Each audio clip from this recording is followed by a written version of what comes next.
এখন বাজে 10টা 35।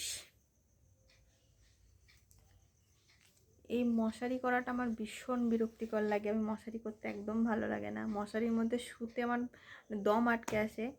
জীবনে কোনোদিন টাঙাতাম না, কিন্তু এখন হয়েছে কি, মানে মেয়ে হয়ে যাওয়ার পর থেকে এটা আস্তে আস্তে অভ্যাস হয়ে গেছে। তো আমার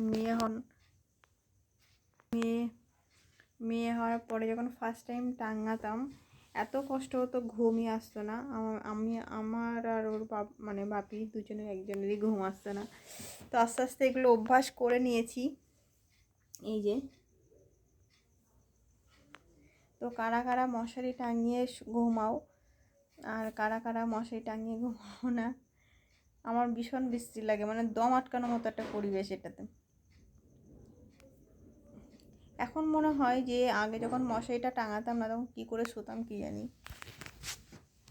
এই যে, আর আমার হাজব্যান্ড ওতে একদিনও টাঙাবে না, মশারিটা খাটাবে না, আমারই খাটাতে হয়। তো চলো,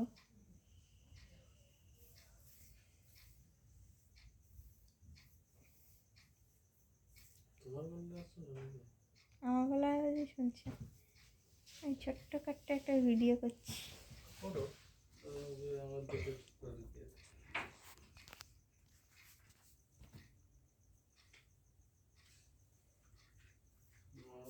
রাস্তার মধ্যে নাচানাচি করছে কি হচ্ছে না, তুমি আমি আসছি বলে তোমার দেখে যাচ্ছে। এখন হয়তো অত বড় ব্লগার হতে পারিনি না, যে লজ্জা লাগে। যখন খুব বড় হয়ে যাব তখন রাস্তায় গিয়ে ভিডিও করব।